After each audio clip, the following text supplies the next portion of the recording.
高温障害の話しましたけども、地球温暖化から沸騰化になることによって私の動画をご視聴ありがとうございます。はい、のりです。今回はですね、5月にも入りましたので、5月のイチジクの作業、そして管理についてお話をさせていただきます。まず作業についてお話しします。2点あります。まず1点目はですね、追肥作業になります。おすすめの肥料は化成肥料、即効性のある肥料がおすすめになります。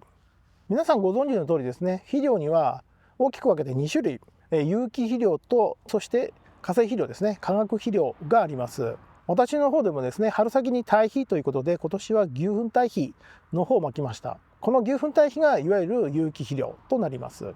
で、有機肥料の特徴はですね、いわゆる NPK の配合率的には低くてですね、肥料というよりもどちらかというと微生物のですね、ご飯という形で微生物の働きによって分解されて肥料成分になって初めて根からですね、吸収できるような形になる、ゆっくり効いていく肥料なので、春先ですね、3月とか2月に施肥するようなものになります。5月はですね、もうイチジクの方の根は活動し始めておりますので、やはりこの時期に有機肥料をあげるっていうのは肥料成分的にはちょっと追いつかないと。イチジクは肥料食いで栄養もですね、たくさん必要としますので、この時期の有機肥料というよりもやはり化成肥料ですね、即効性のある肥料を利用していただくことをお勧めします。ホームセンターで売っている10、10、10、888などを利用していただければよろしいかと思います。で、なぜですね、化成肥料がいいのかという話をさせていただきますと、地温もですね、上がってきまして、十分に根の活動を開始しておりまして、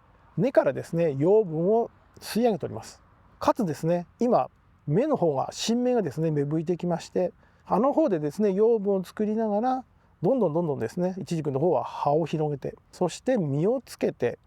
根を張らせてどんどん成長していく時期になります。なので肥料切れを起こしてしまいますと、そこでですね、やっぱり成長が遅れてしまいますので、この時期に即効性のある肥料っていうのがおすすめになります。じゃあ次、2つ目の作業は芽かき作業になります。地植えでやられている皆さんはですね、これほぼ必須作業だと思っていただければ結構です。鉢植えプランターで行っている場合ですと、まだね、木が小さいっていう風になっておりますと、木の状態を確認していただいて、あまりにもね、混んでいるような状態で芽がたくさん出てきているのであれば、下の方からですね、必要のない芽をかいていただいて、日当たり、風通しが良くなるような芽かきを行ってみてください。ちなみに芽かきをする基準とすれば、転用的にはだいたい3枚ぐらい、2.5 枚っていうイメージですかね。2.5 枚から3枚ぐらい出た時がいい感じかなと私は思っています。あんまりですね、もう転用もしてないような、この芽がちょんって出ているような状態で芽かきをするっていうのはまだ早いかなと私は思います。で、芽かき自身はですね、5月からスタートする作業になりますので、6月7月に入ってもですね、いろんなところから芽を出していきます。いわゆる芽かきもしてますし、剪定もしておりますので、イチジクは栄養を吐き出す場所が制限されてしまいますと、他からですね、芽を出す、いわゆる養分の吐き出し口を作るんですよ。その時にね、芽がちょこんと出てくる場合、それはね、もう必要のない芽だというふうに判断していただけますので、そういう芽ならば書いていただいて結構ですが、5月の段階でですね、まだほとんどですね、どのような状態になっていくのかっていうのがまだ見えていない状態なので、無理して芽かきする必要性はありません。先ほどもちょっと今触れましたけども、5月からスタートする作業、地植えの場合ですと、そうですね、大きく分けると3回ぐらいですね、芽かきをする時期があると。要は5月に入って6月の中旬、下旬ぐらいまでですね、様子を見ながら必要のない芽が出てきたら芽かきをするというふうになります。またですね、芽かき作業についてはですね、動画にしたいと思いますので、またそちらの方をご覧いただければ嬉しいです。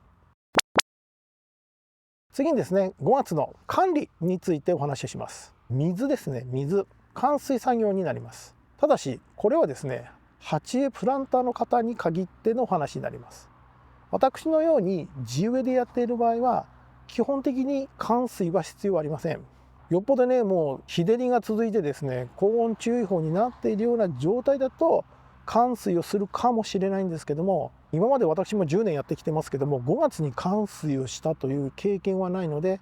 地植えに限って言うと灌水はそこまで気にする必要性はありません。どちらかというと雑草処理をしなくちゃいけないっていうのが管理になるかなと思います。鉢植えプランターの方はどうしても土の量にですね制限がありますので乾きやすいんですよ。なので水やりというのは非常に重要だと思います。水やりのタイミング的には表面がですね乾いてきたらというふうに思っていただければ結構です。ちょっと分かりにくければ乾いた時に鉢を持ち上げていただいてどのぐらいの重さがあるかっていうのを見ていただければいいかなと思います。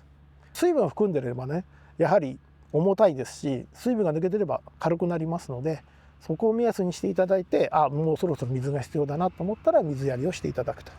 いう具合にしていただければ結構です。乾いてなくても水をやればすればいいんじゃないかっていうふうに思われるかもしれないんですけども実はそれをやってしまいますと根張りがですねあまり進みません。常にね湿っている状態だとイチジクはですね水が常にあるんだということで無理にね根を張らなくても水があるんだからいいやっていうふうに思っちゃうんですね。1日に1回やるような形である程度乾かすという具合にしていただくとイチジクはですね水がないから水があるところはどこだということで根をね地中に伸ばして水のあるところを探しながら大きくなっていくんです。そうすると根がですねどんどん増えていきますのでイチジク自体が強くなります。特にですね今ですね地球温暖化が当たり前になってましたけども実は昨年ですね地球温暖化って実は終わったんですよ。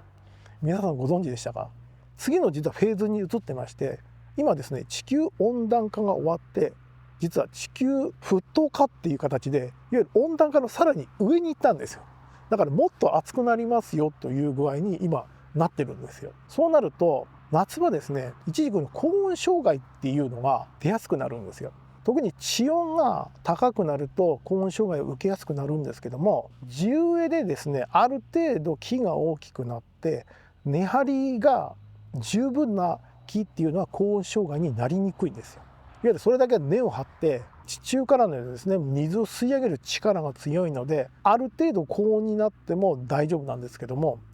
根張りが十分でない地植えでも同じですよ。根張りが十分でない1年目2年目あとは鉢植えプランターのようにですねあまり根が張っていない状態の場合ですと高温障害っていうのは出やすくなります。なのでこの夏に向かってですねその高温障害に負けない強いイチジクを作るためには少しですねこの時期は土を表面を乾かすような形にしていただいて根張りを良くするという具合にしていただくっていうのが重要になります。ただですねそうすると本当にカラカラになるまで水をあげなくてですね本当にカラカラになった状態で水をあげるっていう風にしていくと最悪ですねイチジクの方が枯れちゃいますので、そこまで神経質にならなくてもいいと思います。本当に表面が乾いてですねなんか乾いてるなっていう風に感じたら水やりをすると、皆さんねどうしてもお仕事をされていますので日中ね水やりはできないと思いますので朝かね夕方水をやるような状態になるかと思いますのでそのような形で1日に1回もしくは天気にもよりけりですねもしかしたら2日に一遍になるかもしれないんですけども様子を見ていただいて水やりをしていただくいわゆる灌水をしていただくっていうのが重要になります。あとは鉢植えプランターの方ですね今からどんどん根が伸びていきますので地面にね直接置いておくとそこからね根が出て地面に伸びちゃって取れなくなってしまう可能性がありますのでそれを防ぐためにね鉢は何か台の上にですね少しですね浮かせるようにしていただければいいかと思います。管理ですねもう一つ最後にあります。イチジクですね栽培していくと木が大きくなればなるほどですねとあることに対して非常に注意が必要になります。何かというとカミキリムシですね。今年もねうちもうすでにね入っておりました。カミキリムシがですね入る、カミキリムシっていうか鉄砲虫が入りますとこんな感じにね地面の方にこの木くずが出るような感じ湿った木くずが出てるとなると今その中に鉄砲虫がいますよっていう合図になりますので見つけた場合はですね駆除してください。駆除方法で言いますとその木くずが落ちた上あたりにですね必ず鉄砲虫の入った穴がありますのでそちらの方にですね細長い針金を突っ込んでですね結構穴深いです。入れていただいて針金でドスッという風にしていただく。もしくは抵抗がないというお話であれば住友化学園芸さんのこれカミキリムシの幼虫書いてありますね。木の中のカミキリムシ幼虫いわゆる鉄砲虫なんですねの退治にいいですよということで出ている商品がございますのでこれをね先ほどの見つけた穴にですね噴射していただくと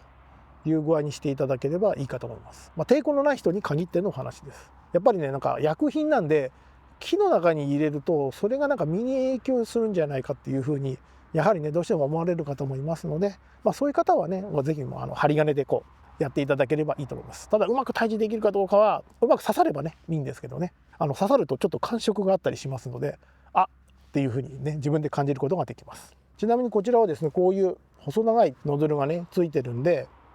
これでブシュッと、しかもこのノズルは3方向、前と